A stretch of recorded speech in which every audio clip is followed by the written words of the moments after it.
Queridos estudiantes, reciban un cordial saludo, espero que se encuentren muy bien. En este siguiente video vamos a resolver el taller 3 de física. Este taller 3 está relacionado directamente con procesos termodinámicos. Vamos a abordar un poco la termodinámica, qué es calor, qué es temperatura y cómo los sistemas termodinámicos van cambiando, digamos, sus propiedades con respecto al proceso a los que estén sometidos, ¿listo? Entonces vamos a responder estas últimas preguntas del taller 3 para saber de qué se trata estos procesos termodinámicos. Bueno, para esto vamos a hacer el repaso de algunos conceptos importantes que nos van a servir para resolver las siguientes preguntas. ¿Listo? Entonces, pues recordemos que es un gas ideal. Muchos de ustedes ya, digamos, en años anteriores han repasado lo que es un gas ideal, ya sea en química o en física. Y bueno, cuando nos referimos a un gas ideal, como su nombre lo dice, no es un gas real. Es decir, que estamos implantando ciertas condiciones al sistema para que nos dé cuenta que hay variables, o sea, que podemos manejar distintas variables, que en donde no va a haber interacciones. Es decir, en un gas ideal, que es un gas teórico, está compuesto por un conjunto de partículas que no van a interactuar entre sí. Eso con respecto al gas ideal, pero nosotros sabemos que en la realidad cuando tenemos un gas, por ejemplo, el aire, pues van a haber muchísimas partículas que se están chocando entre ellas, que están interactuando, ¿sí? Compartiendo energía, transfiriendo energía, y eso es lo que nosotros vemos o sea, en un sistema termodinámico real. En un gas ideal, pues simplemente tenemos un conjunto de partículas en un recipiente, bueno, ya sea en cualquier medio que queramos observar el gas, pero no va a haber interacción entre las partículas. ¿Listo?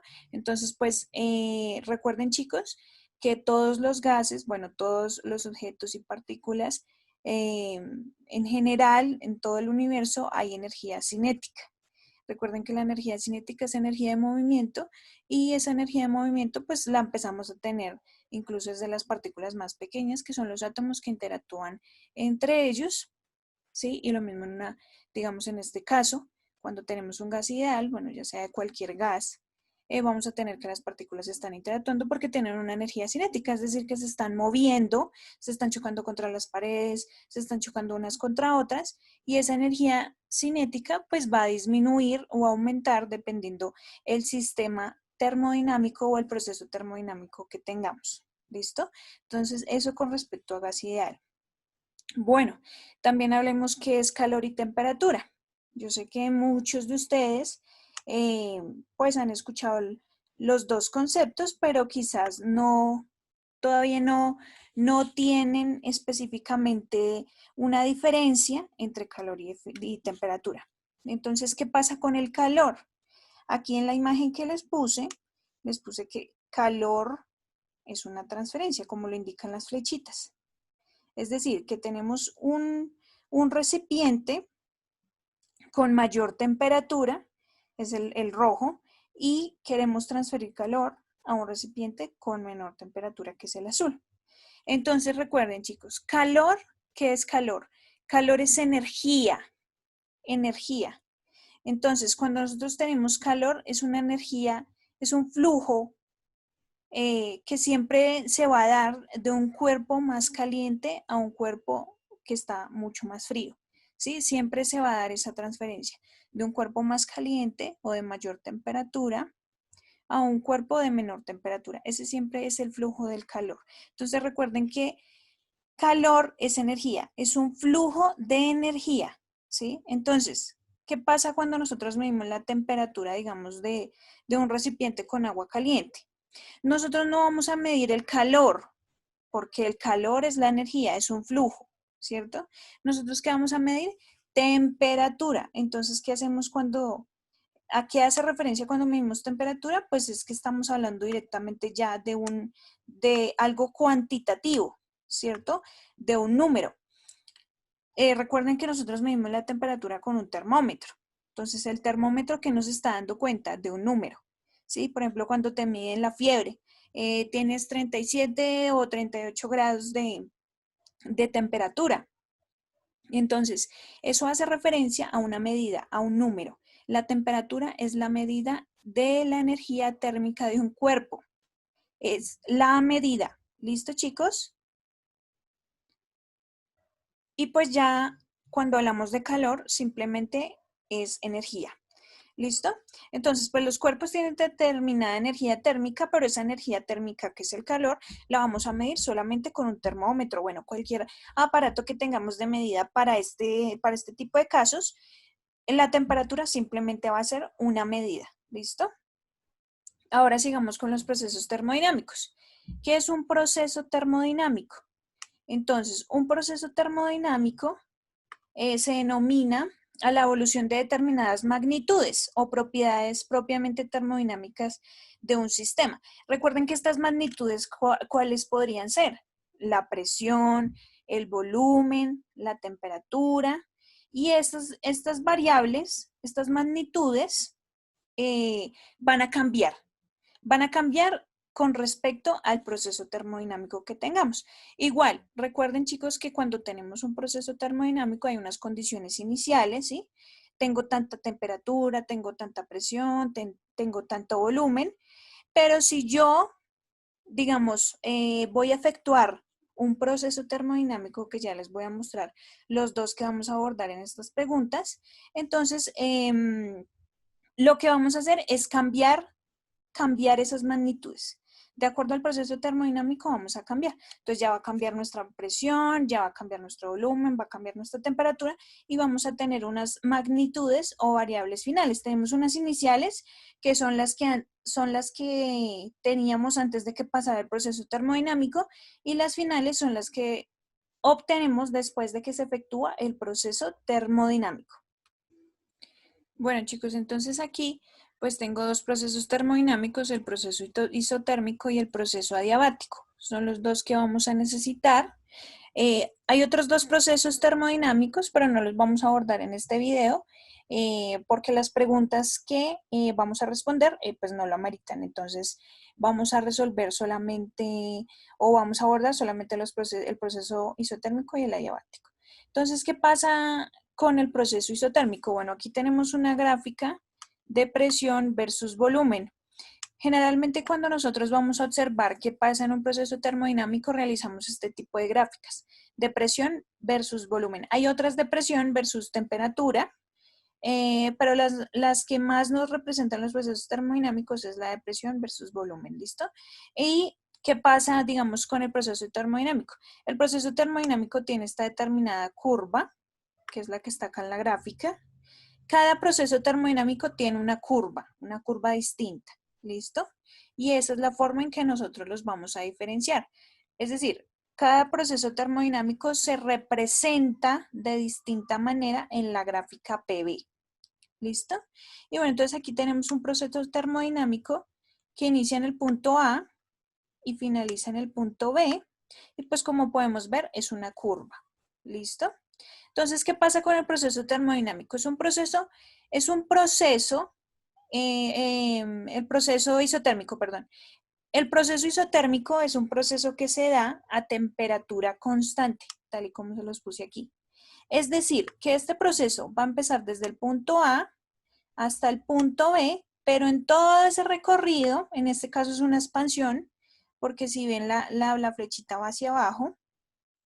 Entonces, en este caso, en el proceso no se va a cambiar la temperatura va a ser la misma, ¿sí? Así se comprima, se expanda, aumente su presión, disminuya su presión, aumente su volumen, disminuya su volumen, la temperatura se va a mantener constante, ¿listo? Y eso le da el nombre de proceso isotérmico, que la temperatura nunca va a cambiar. ¿Listo? Ahora, ¿qué pasa en el proceso isotérmico? Nosotros en cualquier proceso, cuando queremos saber qué trabajo realiza el gas, qué trabajo realizan, recuerden que el trabajo pues implica una fuerza y un desplazamiento, ¿cierto? Pues en este caso, si hay un desplazamiento sería una compresión o una expansión. y pues necesitamos una fuerza, ¿no? Que pues en este caso sería la presión que ejerce, no sé, digamos el recipiente, las paredes del recipiente al gas, bueno, en fin. Tenemos que tener esas dos condiciones para que haya trabajo, una presión y un desplazamiento, ¿listo? Entonces, cuando necesitamos saber qué trabajo realiza ese proceso termodinámico, nosotros vamos a hacer área bajo la curva, es decir, esta es nuestra curva, ¿cierto? Toda esta es nuestra curva. Y debajo de esa curva, pues hay una sombra, ¿cierto? Desde AB hay una sombra, que sería pues todo esto, que sería todo esto. Entonces, para hallar el trabajo, lo único que nosotros hacemos es mirar qué valor tiene de presión, mirar qué valor tiene de volumen y calcular esa área. Cuando nosotros calculamos el valor de esa área, ya sabemos qué trabajo realizó ese proceso termodinámico. Entonces recuerden, cada proceso tiene una forma distinta de representarse, tiene una curva distinta y cada proceso tiene distintas variables. En este caso el isotérmico, todo proceso o todo lo que le sucede al gas en ese proceso se va a dar a temperatura constante, es decir, que no va a cambiar. Y recordemos que todos los procesos se van entonces a representar en un diagrama PV. ¿Listo? Bueno, también recordar que los procesos termodinámicos son reversibles, es decir, que si yo comprimí un gas a temperatura constante, yo lo puedo volver a expandir como estaba, ¿sí? Son procesos reversibles, lo que no sucede con un gas ideal. ¿Listo? Entonces, eso es un gas, o sea, en este caso los procesos termodinámicos son gases reales, es decir, que pueden volver a las condiciones iniciales. Bueno, y finalmente con el proceso adiabático. Bueno, el proceso adiabático es muy similar al isotérmico, pero es que lo que pasa es que el proceso adiabático es ideal. ¿Listo? Es un sistema aislado ideal. ¿Por qué es ideal? Bueno, se dice que un proceso adiabático es un proceso termodinámico que está aislado, es decir, un proceso que está aislado y cerrado, que no va a tener ni transferencia de calor ni transferencia de materia, nada con el exterior. Por ejemplo, cuando ustedes tienen una nevera de icopor, resulta que ustedes tienen una nevera en forma rectangular, meten helados dentro de la nevera y la cierran. Eso es un sistema aislado, ¿cierto? ¿Por qué? Bueno, ustedes dirán, una nevera de icopor, pues no tiene un motor que me produzca calor y me enfríe las cosas, ¿cierto? Pero ¿qué pasa? Es un sistema aislado, es decir, que no va a transferir ni calor ni materia con el exterior. Por eso es que muchas veces sirve poner los helados o bueno, algo que queramos mantener frío dentro de una nevera de icopor porque no va a haber transferencia de calor, no le va a entrar, digamos, una mayor temperatura a la nevera para que los alimentos se derritan, digámoslo así. Entonces, ese podría ser un sistema adiabático, lo que les comento de la nevera icopor, pero digamos en general es casi imposible tener un sistema que no comparta energía o materia con el exterior, ¿sí? Es muy complicado porque generalmente pues se van a escapar partículas, se va a escapar gas, se va a escapar aire, bueno, lo que tengamos en el sistema generalmente se va a tender a perder un poco de energía, ¿sí? Porque no la podemos mantener concentrada, digamos, literalmente en un sistema cerrado, es casi imposible. ¿Listo? Entonces, vean, aquí dice material aislante, es decir, que este sistema de partículas que tenemos acá, este gas, está encerrado en un material aislante. Es decir, que no va a entrar, ni tampoco va a salir nada. ¿Listo? Entonces, eso con respecto al sistema diabático. En el sistema diabático no hay calor, el calor es igual a cero. ¿Por qué es igual a cero? Porque no hay transferencia, como les comentaba, no hay transferencia de energía. O sea, simplemente tenemos una energía, digamos, cinética, que es o energía térmica, que es la que tenemos ahí con el gas ideal, pero no va a haber ningún cambio, ningún cambio. Entonces, si no hay variación de la energía interna, el calor es igual a cero. ¿Listo? Variación como de energía interna, entiéndase como algo de, digamos, que la temperatura del sistema no va a cambiar. ¿listo? Entonces, como no va a cambiar porque no hay transferencia de nada, pues el calor es igual a 0, ¿listo? Y bueno, ¿y qué pasa? También aquí tenemos una gráfica de presión versus volumen. Entonces, como pueden ver, en el sistema diabático también es una curva. Tenemos un proceso desde A hasta B. También es una curva, pero es una curva un poco más inclinada, como pueden ver, a diferencia del proceso isotérmico. El proceso isotérmico tiene una curva un poco más redonda, ¿cierto? No tan inclinada. En el proceso diabático sí es un poco más inclinada. Y esa es la forma que tenemos nosotros de representarlas, ¿listo? Entonces eso con respecto al proceso isotérmico y al proceso diabático. El proceso diabático es un sistema ideal, un sistema termodinámico ideal, y también lo representamos como una curva. ¿Listo? Entonces recuerden que en un sistema termodinámico puede cambiar la presión, puede cambiar la temperatura, puede cambiar el volumen, ¿sí? De eso se trata, que cambiemos las variables, pues a medida que transcurre el tiempo, ¿listo? El único que siempre se va a mantener a temperatura constante, pues va a ser el sistema isotérmico, ¿listo? Que es el que les acabo de mostrar. Y eso con respecto a procesos termodinámicos. Entonces vamos a responder las preguntas. Bueno, entonces aquí tenemos la pregunta número 39, que dice que en la ciudad A hay un recipiente que contiene gas ideal que se conecta a un tubo en forma de U parcialmente lleno con aceite.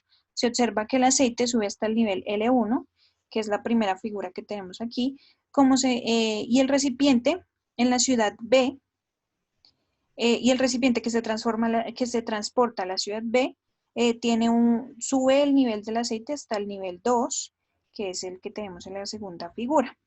Entonces, a partir de estas figuras tenemos que concluir algo. ¿Listo? Entonces, bueno, primero que todo explicarles en qué consiste este aparatico que nos muestran aquí en la figura. Pues aquí tenemos un gas, ¿cierto? Puede ser el aire de la determinada ciudad A, y aquí tenemos otro gas que es el aire de la determinada ciudad B, ¿cierto? Y aquí resulta que en el A subió hasta determinado nivel y en B subió hasta determinado nivel, pero mucho más alto. Este aparato se llama un manómetro. Cuando ustedes quieren medir la presión de un lugar con respecto a otro, usan un manómetro. En este caso, ese manómetro mide la presión que hay dentro del recipiente con respecto a la presión que hay afuera, es decir, la presión atmosférica. ¿Listo? Y ese aceite pues nos va a determinar, digamos, la temperatura y obviamente también implícitamente nos muestra la presión que tiene esa ciudad, ¿cierto? O bueno, el lugar donde está, en este caso el contexto de la pregunta, el lugar donde está, pero nos muestra también, digamos, la temperatura del gas que tenemos dentro del recipiente. Entonces, el manómetro lo que hace es una diferencia de presiones. ¿Listo? La diferencia de presión que yo tengo en el gas contenido y la presión atmosférica. ¿Listo? Entonces, ¿aquí qué pasa? Recuerden, chicos, que cuando nosotros estamos sobre el nivel del mar, es decir, vivimos cerca a la playa, vivimos en la costa, nosotros tenemos una columna de aire mucho más grande, porque es que estamos sobre el nivel del mar. Entonces, recuerden que cuando nosotros vivimos sobre el nivel del mar, hay mayor temperatura, ¿cierto? Pues porque generalmente en las costas pues hace mucho más calor, digamos, en ciudades que están muchísimo más altas, por ejemplo, Bogotá. Bogotá está a 2.600 metros, entonces pues tenemos como ustedes saben, tenemos una temperatura mucho más baja a diferencia de Cartagena, Santa Marta, ¿sí? Entonces, cuando estamos al nivel del mar tenemos mayor presión y por lo tanto pues mayor temperatura. Y nosotros, como estamos en una parte alta, estamos muy lejos del nivel del mar, a una temperatura a una altura muy alta del nivel del mar, pues tenemos menos presión, ¿listo? Y por lo tanto menos temperatura. Entonces, ya esta explicación, pues ya podemos analizar la respuesta correcta. La respuesta correcta es la temperatura de la ciudad B es mayor que la temperatura de la ciudad A. ¿Por qué? Porque si ustedes pueden ver, en la figura, en la segunda figura, aquí nos está mostrando un mayor nivel del aceite, ¿cierto? El aceite subió más. Entonces, por lo tanto, tiene mayor temperatura la ciudad B. Pero si tiene mayor temperatura es porque probablemente esa ciudad está sobre el nivel del mar, ¿cierto? Pero si observamos la primera figura, el aceite no subió tanto, ¿cierto? Entonces podemos inferir que la presión en esa ciudad es muchísimo menor. Entonces, por lo tanto, la temperatura debe ser menor. ¿Listo? Ahora, miremos las otras opciones. Dice, ¿la temperatura promedio de la ciudad B es menor? No, no es menor porque el aceite subió muchísimo más en el tubo del manómetro. ¿Listo? Hubo una fuga de gas. Bueno, esa respuesta no tiene sentido. Y D, la ciudad B está a menor altura sobre el mar que la ciudad A. ¿Listo? Pues realmente podría ser correcta porque pues realmente sí está a menor altura sobre el mar que la ciudad A, pero pues aquí estamos haciendo referencia más a la temperatura, porque de todas maneras el manómetro nos da cuenta es de temperatura y de presión. ¿Listo? Entonces tenemos que hacer esa relación entre presión y temperatura, digamos, en nuestro entorno real, que sería viviendo en una ciudad con mucha altura a vivir en una ciudad cerca a la costa. ¿Listo, chicos? Y entonces la respuesta correcta pues sería la respuesta A. Bueno, dada la pregunta anterior, la pregunta 39, esta pregunta 40 tiene prácticamente una respuesta inmediata. Lo que les había comentado, el manómetro, lo que da cuenta es de presión y de temperaturas, ¿cierto? Entonces, miremos qué dice la pregunta. Dice, las longitudes L1 y L2 son relación 2 a 3. Esta declaración afirma que, ¿qué? Que entonces, eh, no sé, como ustedes pueden ver las respuestas, las opciones de respuestas están hablando de presión. Y ya habíamos mencionado en la pregunta anterior que a mayor presión, pues mayor temperatura y a menor presión, menor temperatura. ¿Listo? Entonces nosotros que somos los que vivimos aquí en la parte alta porque vivimos en Bogotá, pues tenemos menor presión y también menor temperatura. ¿Cierto? Y por ejemplo, las personas que viven en Cartagena, Santa Marta, pues tienen una columna de aire muchísimo más grande, ¿cierto? Tienen mayor presión. ¿Listo? Entonces, dadas las figuras, como una subió más que la otra, pues podemos decir que una tiene mayor presión que la otra, ¿cierto? Porque ya habíamos respondido a la pregunta anterior con respecto a su temperatura. Entonces, la respuesta correcta en esta pregunta es la respuesta B, la que dice la presión del gas ideal en la ciudad A es menor que la presión en la ciudad B. Claro, porque eso también nos lo indica el manómetro, ¿cierto? El manómetro nos está indicando una presión y también nos está implicando una temperatura, ¿cierto? Entonces, en la ciudad A no subió tanto el aceite. Entonces podemos decir que tiene una menor presión y también tiene una menor temperatura. ¿Listo? Y por lo tanto sería la respuesta B.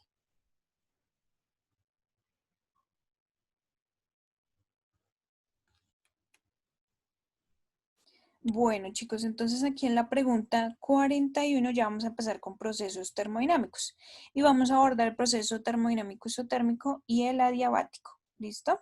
Entonces la pregunta dice, se tienen dos muestras de dióxido de carbono, entonces el gas que vamos a tener contenido va a ser dióxido de carbono. Y nos dan las mismas condiciones de volumen, entonces volumen va a ser igual a 0,5 metros cúbicos, presión 1000 pascales y una temperatura 305 Kelvin. Entonces dice que bajo estas condiciones es posible considerar el dióxido de carbono como un gas ideal. Entonces vamos a tener en cuenta que es un gas ideal. ¿Listo? Sobre una de las muestras se realiza un proceso termodinámico desde el inicio, desde el estado A al estado final B. Entonces espérenme, ya les hago aquí. Entonces resulta que desde acá, desde A hasta B, vamos a tener un proceso isotérmico.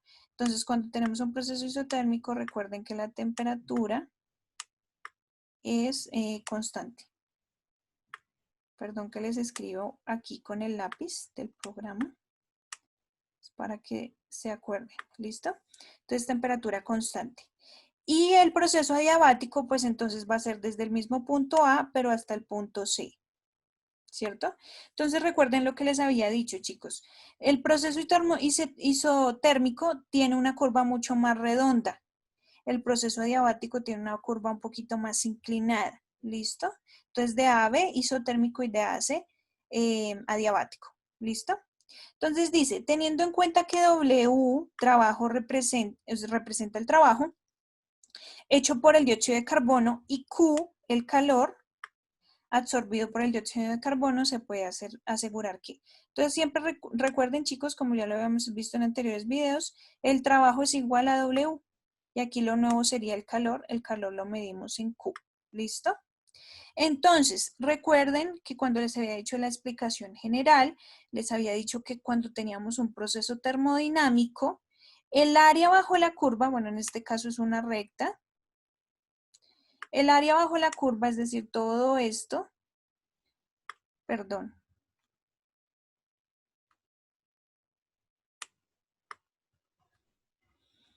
ya les voy a poner bien aquí, es que estoy manejando el lápiz del programa y a veces no se deja manejar bien. Entonces, decíamos que el trabajo sería todo esto, ¿cierto? Todo lo que está encerrado en azul. ¿Por qué? Porque es el área bajo la curva. ¿Listo? Entonces, cada vez que tengamos un proceso termodinámico, miramos los valores que nos muestra la gráfica y vemos cuál es la sombra que se proyecta abajo de la gráfica para saber cuál es el trabajo. ¿Listo? Entonces, vamos a ver cuál es la respuesta correcta. Entonces dice que la respuesta correcta, vamos a ver la respuesta A. Dice, el trabajo de AB es igual al trabajo de AC. Entonces miremos, aquí pongámoslo en distintos colores. El trabajo que realiza el proceso isotérmico es el que voy a poner aquí en rojo. Digamos, desde aquí, desde la curva de arriba hasta abajo. Ese sería el proceso isotérmico. Ahora cambiemos aquí de color y pongamos el proceso adiabático. Pero el proceso adiabático es solamente la partecita de abajo. Es solamente desde la segunda curva hacia abajo. ¿Cierto?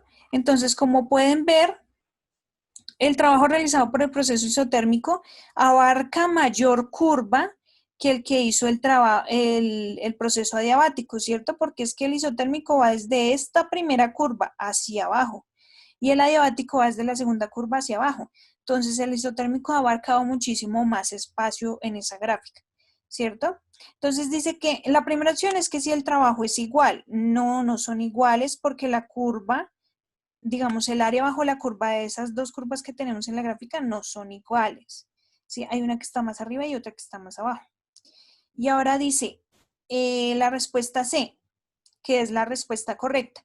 Dice, el trabajo realizado de A a B es mayor que el trabajo realizado de AC. Claro, el trabajo de AC es muchísimo mayor porque lo que les digo es desde aquí hasta abajo, abarcó una mayor curva, una mayor área bajo la curva, el proceso isotérmico que lo que hizo el adiabático. El adiabático solamente ha hecho este pedazo, digámoslo así. Entonces, por lo tanto, el trabajo de A hasta B es mucho más grande que el trabajo de A hasta C. ¿Listo? Esa sería la respuesta correcta. Ahora miremos estas respuestas que tienen el calor. Cuando nosotros vamos a hallar el calor en un proceso termodinámico, recurrimos a una ecuación. Recurrimos a una ecuación como tal de la primera ley de termodinámica, pero no necesariamente la gráfica. Entonces, desde esta gráfica no podemos saber el calor.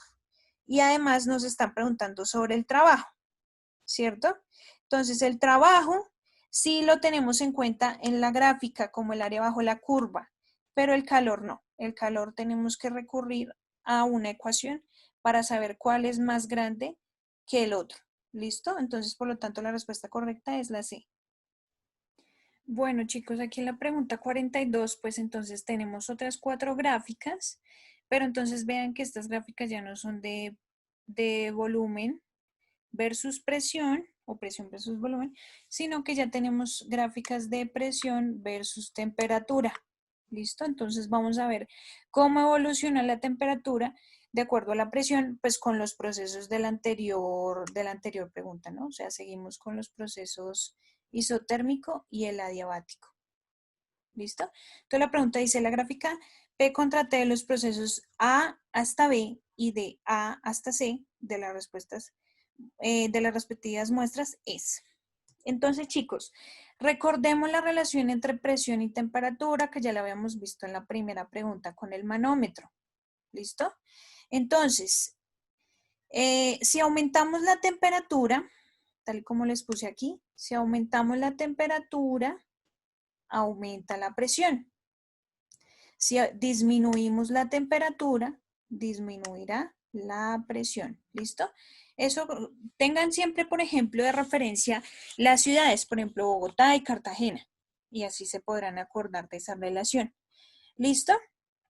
Entonces, bueno, aquí la respuesta correcta es la B. La respuesta correcta es la B. ¿Listo? Ya les voy a explicar por qué es la B. Y las demás son incorrectas porque es la forma en cómo nosotros vamos a ver la temperatura del sistema. Entonces recuerden que estamos es versus T, versus temperatura. ¿Listo? Entonces, la primera curva era la curva del isotérmico, ¿cierto? Y recuerden que les había dicho que el proceso isotérmico se da a temperatura constante, es decir, que pase lo que pase con el gas, la temperatura va a ser la misma. Entonces, como pueden ver, desde A hasta B hay una línea recta. Hay una línea recta. Quiere decir que siempre se va a mantener en la misma temperatura. Siempre está teniendo el mismo valor de T. ¿Sí ven que no cambia? Porque es una línea recta. Y si se dan cuenta, en ninguna de las otras gráficas está igual, ¿cierto? En esta pues no tiene sentido, pareciera que fuera la misma gráfica de los procesos. Esta sí tiene una línea recta, pero es que dice que desde B hasta A. Y desde B hasta A ya cambian las cosas porque ya no es el mismo proceso, es un proceso distinto. Y nuestra gráfica que nos dieron en la pregunta anterior es desde A hasta B, no al revés. ¿Listo? Entonces no sería esa. Y en la D dice que el proceso desde A hasta C tiene la temperatura constante. Si ven que la línea recta está aquí, pero dice que es de A hasta C, no. Esa no es la respuesta correcta. Entonces, ustedes se pueden guiar por uno de los procesos que les den, ¿cierto? Por ejemplo, en este caso es fácil con el proceso isotérmico porque dice que la temperatura nunca cambia. Entonces, por lo tanto, sería una línea recta sobre el eje Y porque pues la T no está cambiando, la temperatura no está cambiando. ¿Listo? Y bueno, entonces, para el otro proceso, para constatar el otro, dice que es de A hasta C, sale el adiabático, ¿cierto? Pero como ustedes pueden ver en este adiabático, disminuyó la presión porque vean, estaba aquí arriba y empezó a disminuir la presión, pero aumentó el volumen. Y si disminuye la presión y aumenta el volumen, pues quiere decir que algo se está expandiendo, ¿cierto? Pero entonces, ojo con esto. El proceso adiabático nos está mostrando que la presión está disminuyendo. ¿Y qué pasa cuando la presión disminuye? Aquí en las condiciones, aquí arriba les puse. Cuando la presión disminuye, disminuimos la temperatura. Entonces, si disminuyó la temperatura, nos tiene que mostrar una curva hacia abajo, ¿cierto? Y eso es lo que tenemos aquí, ¿cierto? Que desde A hasta C tenía una temperatura T alta, digamos, por acá, digamos en este punto. Pero vean todo lo que disminuyó la temperatura, ¿cierto? Disminuyó bastante. Entonces, por lo tanto, la respuesta correcta es la B. Es la única que nos está expresando de forma correcta cómo ha evolucionado la temperatura. Bueno, continuamos con la pregunta 43. La pregunta 43 dice, se tiene tres cuerpos iguales aislados del medio ambiente a temperatura T1, T2 y T3. Entonces, tenemos tres bloques. El bloque 1 tiene una mayor temperatura al bloque 3 y el bloque 3 tiene una temperatura mayor al bloque 2. Es decir, que los que tienen mayor temperatura son el 1 y el 3, ¿cierto? Pero bueno, entonces, recuerden chicos, un principio muy básico que les había mencionado en la explicación general de calor y de temperatura, que es esta imagen que les puse aquí para que lo recuerden, que la transferencia de calor, recuerden que calor es energía, una transferencia de calor, transferencia de energía, perdón. Entonces, cuando tenemos un cuerpo a mayor temperatura, la transferencia se va a dar del de mayor temperatura al de menor temperatura. Siempre, esto es un principio básico de la termodinámica. ¿Listo? Entonces, siempre del cuerpo de mayor temperatura al de menor temperatura. Entonces, nos están preguntando qué es correcto afirmar qué. Entonces, vamos a ver cómo fluye el calor entre esos bloquecitos. Entonces, dice, recuerden, el bloque 1 tiene mayor temperatura y el bloque 3 también tiene mayor temperatura en comparación con el bloque 2. ¿Listo? El que mayor tiene temperatura es el bloque 1. Luego le sigue el bloque 3 y luego el 2, ¿cierto? Entonces dice la respuesta A, dice, el primero cede calor a 2 y 2 cede calor a 3. No, 2 no puede ceder calor a 3 porque tiene menor temperatura que 3. Entonces no puede cederle calor porque es menor la temperatura. ¿Listo? Dice B, 1 cede calor a 2 y 3 cede calor a 2. Esa es la respuesta correcta. ¿Por qué? Porque siempre se transfiere calor del más caliente al más frío. Entonces dice, 1 cede calor a 2, ahí está bien porque 1 es mayor a 2. Y 3 cede calor a 2, ahí está bien porque 3 es mayor a 2. ¿Listo? Y ya, pues miremos las otras. Dice, 2 cede calor a 1, no. Ya las demás dice que 12 de calor, 2 no puede ser calor porque es el menor de todos, ¿listo? Entonces, por lo tanto, la respuesta correcta es la B. Siempre se va a transferir calor del cuerpo de mayor temperatura al de menor temperatura. Bueno, queridos estudiantes, esta ya es la última pregunta del taller 3 de termodinámica. Y la pregunta dice lo siguiente, relacionado con la anterior situación de los tres bloques. Entonces dice, si la capacidad calorífica del cuerpo 1 es C, el calor que éste cede al cuerpo 2 hasta alcanzar la temperatura de equilibrio TF vale. Bueno, recuerden que capacidad calorífica o calor específico es la cantidad de calor que requiere el cuerpo para elevarse en un grado de temperatura. ¿Listo? Entonces aquí nos están preguntando, bueno, ¿qué pasa? ¿Cuál es el calor que uno le está dando a 2, pues para que éste llegue al equilibrio térmico? ¿Listo? Bueno, entonces aquí la relación correcta es la respuesta D, porque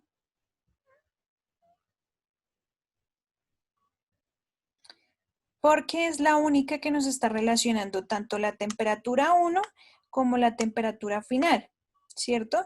La del cuerpo 3 no la necesitamos, por lo tanto esta respuesta está descartada y esta respuesta también. ¿Listo? Y la respuesta, bueno, y la respuesta B, bueno, necesitamos saber cuánto fue el calor que transfirió 1 a 2, pues para ayudarlo a llegar al equilibrio térmico. Por lo tanto, no vamos a tener en cuenta en este momento la temperatura 2. ¿Listo? Entonces, ¿qué pasa? Es el calor o la capacidad calorífica que tiene el cuerpo 1 multiplicado ¿por qué? Por un diferencial de temperatura.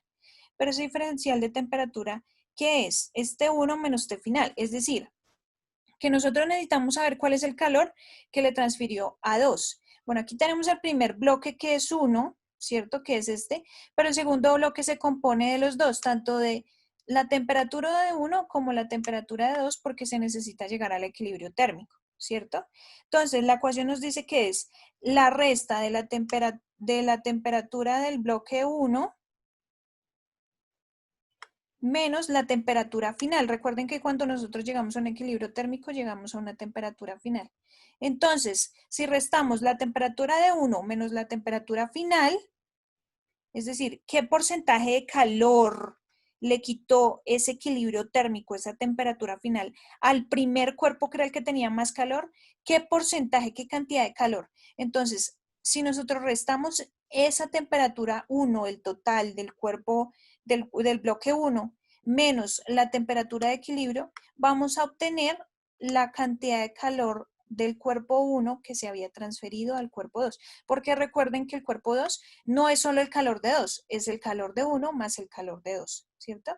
Entonces, si nosotros al total del calor de la temperatura del cuerpo 1 le restamos la del equilibrio térmico, vamos a obtener una cierta temperatura que va a ser la temperatura o el calor que se transfirió de 1 hasta 2, ¿cierto? Porque 2 se compone tanto del calor de 1 como del calor de 2. ¿Listo? Y esa sería la expresión correcta que nos da cuenta de ese calor transferido. Listo, chicos, entonces muchas gracias por ver mis videos y ya esta sería la última pregunta del taller 3. Espero que hayan visto los demás videos y que se estén cuidando mucho y estudien mucho. Un abrazo.